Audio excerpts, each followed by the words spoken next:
اور اب پاکستان کی بات کرتے ہیں، جہاں یوں تو مختلف ادوار سے شاہین، باز اور تلور کے شکار پہ پابندی عائد ہے، اس کے باوجود عرب ممالک سے آنے والے مہمانوں کو ان نایاب پرندوں کے شکار کی نہ صرف اجازت ملتی ہے بلکہ خلیجی ممالک میں ان پرندوں کی مانگ کے سبب پاکستان ان کی غیر قانونی تجارت کا ایک اہم مرکز بھی ہے۔ تلور کے شکار کے لیے استعمال ہونے والے بازوں کی ایک بڑی کھیپ کراچی میں حکام نے کچھ عرصہ قبل پکڑی۔ اس کی مالیت 20 کروڑ روپے کے قریب بتائی جاتی ہے۔ یہ پرندے اس وقت کراچی میں بنائی گئی ایک پناہ گاہ میں رکھے گئے ہیں، اور سدرا ڈار بتا رہی ہیں کہ اگرچہ ان پرندوں کو ایک بار پھر آزاد فضا میں اڑنے کا موقع تو ملے گا، لیکن شکاری بھی ان کی طاق میں بیٹھے ہیں۔ محمد نثار نے 3 دہائیوں سے زیادہ شکار کھیلا۔ پاکستان، افغانستان، منگولیا اور ایران میں شکار سے انہوں نے لاکھوں روپے بھی کمائے، لیکن گزشتہ 12 برسوں سے وہ ان پرندوں کو نشانہ لینے کے بجائے ان کی دیکھ بھال کر رہے ہیں۔ میں ایمان سے بتا رہا ہوں، ہم نے بال سے سفید کر دیے اس چیز کے عشق میں۔ کسی چیز سے مجھے عشق نہیں ہوا، اس چیز سے ہوا۔ ان نایاب پرندوں کی مانگ اس لیے بھی ہے کہ اس سے تلور کا شکار کرنا آسان ہوتا ہے۔ پاکستان عرب ممالک کے لیے تلور کی بلیک مارکیٹ کی حیثیت رکھتا ہے۔ تلور کا شکار کرتے ہیں، یہ اس کی سپیڈ زیادہ ہوتی ہے، اس پرندے کو استعمال کرتے ہیں اس کو پکڑنے کے لیے، اس کی سپیڈ 2 گنے زیادہ ہوتی ہے اس سے۔ ان پرندوں میں خوبصورتی دیکھتے ہیں عرب والے، جو خوبصورت پرندہ ہوتا پروں کے حساب سے خوبصورت ہوتا، وزن سے پاویں جتنا وزن ہو جائے، 800 گرام تک، 900 1000 گرام تک اس کا وزن ہوتا ہے۔ پھر وہ دیکھتے ہیں اس کے پاؤں کیسے ہیں، یہ ٹانگیں کیسی ہیں، سر کیسا ہے، تلور کو کیسے پکڑے گا، اس میں زور ہے نہیں، وہ چیز بھی دیکھی جاتی ہے ان میں۔ یہ پرندے اپنے رنگ اور نسل کے سبب خلیجی ممالک میں منہ مانگے داموں فروخت ہو رہے ہیں۔ شکاری کا کام تو ان کا شکار کرنا اور چند پیسے وصول کرنا ہے، لیکن اصل میں ان کی غیر قانونی تجارت میں ملوث افراد نہ صرف قانون کی خلاف ورزی کرنے کے مرتکب ہو رہے ہیں بلکہ کروڑوں روپے کمانے کے چکر میں ان کی نسل کو بھی نقصان پہنچا رہے ہیں۔ سر پر ہڈ پہنے یہ پرندے جتنے پرسکون دکھائی دے رہے ہیں، حقیقت میں ایسا نہیں۔ ان شکاری پرندوں کے شکاری یعنی اسمگلرز نے انہیں خلیجی ممالک میں فروخت کرنا تھا، لیکن 14 اکتوبر 2020 میں پاکستان کسٹم کی بروقت کارروائی سے 73 پرندے کراچی کے علاقے ڈیفنس میں قائم 2 بنگلوں سے برآمد کروا لیے گئے، جس کے بعد ان کے لیے یماج گاہ بنائی گئی۔ جو نیٹ اوور آل جو ایک اپروکسیمیٹ ویلیو ہے وہ پاک روپیز 200 ملین 20 کروڑ کے قریب ہے، جو کہ آپ دیکھیں US dollar it's more than 1.3 1.4 million dollars بنتے ہیں۔ یہ عام طور پہ we had been seizing towards a couple of birds جو پہلے ہم نے پکڑے، تو اتنی بڑی تعداد میں پکڑے نہیں گئے۔ پاکستان میں 80 کی دہائی میں ان پرندوں کو پکڑنے اور ان کے شکار پر پابندی عائد کی گئی۔ وقت کے ساتھ پابندیوں کا دائرہ وسیع ہوا، لیکن شکار نہ صرف بدستور جاری رہا بلکہ اس کی غیر قانونی فروخت کرنے والے ڈیلرز کا کاروبار خوب چمکا۔ ڈیمانڈ سے کہیں زیادہ پرندے پکڑ کر انہیں سمندری اور زمینی راستوں سے بیرون ملک بھیجا جاتا ہے، جس کے سبب کئی پرندے مر بھی جاتے ہیں۔ اور ان کو ٹیپ کیا گیا تھا اور یہ کیپٹیوٹی میں رہ کے کانفسکیشن کے بعد کیپٹیوٹی میں رہ کے اور مس ہینڈلنگ کی وجہ سے ان کا ویٹ لوز ہو گیا تھا، تو جس کی وجہ سے یہاں پہ ان کو دوبارہ ویٹ گین کرایا جا رہا ہے اور ان کو پرفیکٹ کنڈیشن میں لے کے جا رہے ہیں کہ فلائنگ کنڈیشنز میں یہ پرفیکٹلی فلائی کر سکیں۔ حکام کے مطابق جیسے ہی پرندوں کی ہجرت کا موسم آتا ہے، اسمگلرز بھی لین دین کا جال بچھا دیتے ہیں۔ کراچی جو ہے وہ سب سے بڑا ہب ہے، برڈز کی مائیگریشن شروع ہوتی ہے تو یہ سپٹمبر سے شروع ہو جاتے ہیں، تو سپٹمبر سے یہ پشاور سے، بلوچستان سے، ایران سے، مختلف جگہوں سے مائیگریٹ بھی ہوتے ہیں اور اسمگل کر کے لے کر آتے ہیں بڑے پیمانے پہ۔ جو سیل اور پرچیز کا معاملہ ہوتا ہے، پاکستان سمیت دنیا کے بیشتر ممالک میں فیلکنری ایک ایسا شوق ہے جو نسل در نسل منتقل ہوتا ہے، لیکن کامران یوسف زئی کے مطابق اس غیر قانونی تجارت اور کاروبار میں کوئی ایک طبقہ ملوث نہیں۔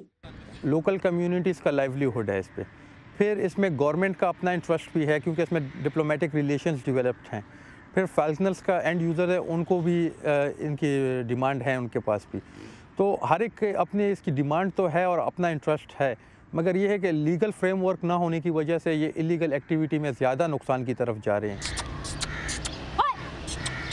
ان پرندوں کو صحت مند قرار دینے کے بعد آزاد کر دیا جائے گا، لیکن یہ کب تک آزاد فضا میں اڑ سکیں گے کوئی نہیں جانتا، کیونکہ شکاری تو انہیں نشانہ بنانے کے لیے تیار کھڑے ہیں۔ Sidra Dar, voice of America, Karachi. اور اس وقت صدرہ ڈار کراچی سے بذریعہ اسکائپ ہمارے ساتھ ہیں. صدرہ، آپ کے بازو پہ بڑے سکون سے یہ باز بیٹھا ہوا تھا. یہ بتائیے ان پرندوں کا خیال رکھنا کتنا مہنگا ہے اور یہ لاگت اس وقت کون ادا کر رہا ہے؟ اچھا سارا، یہ پہلی دفعہ ہوا ہے کہ کسٹم نے کوئی کنسائنمنٹ پکڑی ہو اور اس کے بعد انہوں نے یہ طے کیا ہو کہ ان کا خیال رکھنا ہے. تو اکتوبر 2020 سے یہ اماجگاہ بنائی گئی ہے ان فیلکنز کے لیے، اور اگر اس کے اسٹیمیٹ کی بات کی جائے تو یہ یومیہ 10 سے 15 ہزار کا خرچہ ہے جو ہے، اور اگر ہم ماہانہ اس کی بات کریں تو یہ 3 سے 4.5 لاکھ روپے بنتا ہے. اور اس کو اس وقت کسٹم بھی ادا کر رہا ہے. اس کے علاوہ جو فیلکنری ایسوسی ایشن ہے اور وہ لوگ جو ان پرندوں سے محبت کرتے ہیں اور چاہتے ہیں کہ ان کی بقا کا خیال رکھا جائے، وہ بھی اس کے اوپر پیسے استعمال کر رہے ہیں. تو یوں مل کر خرچہ ہو رہا ہے. اچھا، یہ بتائیے کہ ایک طرف ہم جانتے ہیں کہ اس طرح کے جو نایاب شکاری پرندے ہیں ان کے شکار پہ پابندی ہے، دوسری طرف حکومت کی طرف سے اجازت بھی مل جاتی ہے، تو یہ ساتھ ساتھ کیسے چل رہا ہے؟ پابندی تو مختلف ادوار میں لگی تھی. پہلی پابندی 1982 میں لگی تھی کے پی کے سے، اس کے بعد پھر پنجاب میں اور بلوچستان کی طرف بھی یہ ہوا. لیکن ہم یہ دیکھ رہے ہیں کہ جو عرب ممالک ہیں، چونکہ ان کی وہ اس کے شوقین ہیں، تو حکومت ان کے ساتھ برادرانہ تعلقات رکھنے کے لیے ہر سال شکار کی اجازت دیتی ہے، اور یہ فورن آفس سے ہی اجازت نامے آتے ہیں. تو ایک طرف آپ پابندی لگاتے ہیں، دوسری طرف آپ چاہتے ہیں کہ آپ کے تعلقات بہتر رہیں، اور اس طرح ہو رہے، تو یہ بھی ایک اللیگل ہے. اور پھر چونکہ شکار ایک خاص وقت میں ہی ہوتا ہے، تو پھر ان کی جو مانگ ہے وہ زیادہ ہے. اس وجہ سے یہاں سے پھر غیر قانونی تجارت کا رستہ بھی کھلتا ہے، اور جو اسمگلرز ہیں ان کو فائدہ ہو رہا ہے کہ جی خلیجی ممالک میں ان کی بہت زیادہ ڈیمانڈ ہے، تو ہم ان کو کسی بھی طریقے سے کیپچر کر کے وہاں تک پہنچائیں. تو ایک طرف حکومت بھی کام کر رہی ہے، وہ غلط طریقے سے اجازت دے رہی ہے، اور دوسری طرف اسمگلرز ہیں ان کے لیے بھی کافی بہتر ہوا. فیلکنری ایسوسی ایشن کا کیا کہنا ہے؟ کیا وہ محدود پیمانے پہ شکار چاہتے ہیں، یا ان کو لگتا ہے کہ محدود پیمانے پہ شکار ہو تو ٹھیک بھی ہے، اجازت ایک حد تک دینی بھی چاہیے حکومت کو؟ فیلکنری ایسوسی ایشن کا کہنا یہ ہے کہ اگر آپ اس کو لیگل کر دیں، جس طرح کے ہنزا گلگت میں آپ نے دیکھا ہوگا اجازت ملتی ہے وہاں پہ مارخور کے شکار کی، اور جو بٹس لگتی ہیں اس کے بعد حکومت کو بھی پیسہ ملتا ہے اور 80% وہاں کی عوام کو ملتا ہے. تو وہ بھی یہ کہتے ہیں کہ اگر آپ اس کی قانون بنا دیں اور اس کے حساب سے شکار کریں، تو ایک تو ان کی نسل کشی نہیں ہوگی، دوسرا یہ کہ اسمگلرز کو فائدہ نہیں ہوگا، اور تیسری بات یہ کہ جو وہاں کے مقامی لوگ ہیں جہاں سے برڈز کی مائگریشن ہوتی ہے ان کو بھی اس میں بینیفٹ ہوگا، اور وہ خود سے بھی خیال رکھنے کی کوشش کریں گے. تو وہ تو چاہ رہے ہیں کہ ایسا کچھ ہو، لیکن ابھی تک اس میں کچھ امپلیمنٹیشن ہوتا نظر نہیں آ رہا. ٹھیک، یعنی اس کو اگر ریگولیٹ کیا جائے تو اس کا فائدہ مختلف حلقوں کو، حکومت کو بھی اور مقامی افراد کو بھی ہو سکتا ہے. ماہرین پاکستان آئے بیرون ملک سے، وہ کیا کہتے ہیں کہ شکار اور جو غیر قانونی تجارت ہے اس سے ان پرندوں کی نسل کو کتنا خطرہ ہو رہا ہے اس وقت درپیش؟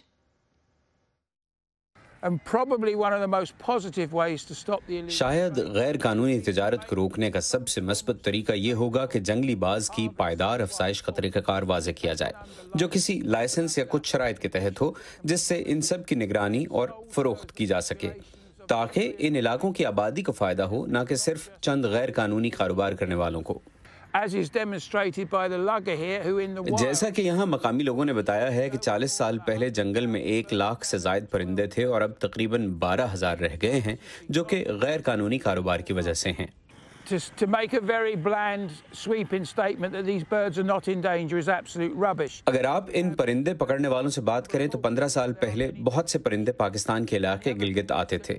اب یہ تعداد بتدریج کم ہو گئی ہے، جو یہ ظاہر کرتی ہے کہ اس کا اثر پڑ رہا ہے. یہ ایک مجموعی اثر ہے.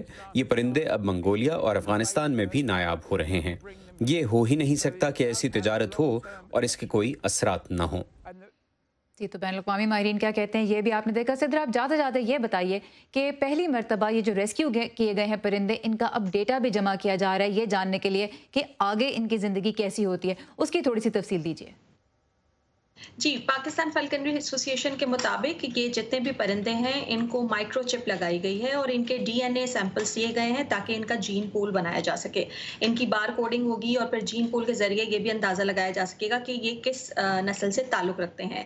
اس پورے پروسیجر میں ایک مرحلہ یہ بھی ہے کہ ان کو سیٹلائٹ ٹریکرز کے ذریعے ٹریک کیا جائے گا، جس سے ان کی نسل کیا ہے، یہ کہاں پر فلائی کر رہے ہیں، اور ان کی اموات کے ریزنز کیا ہیں، کیا صرف شکار یا پھر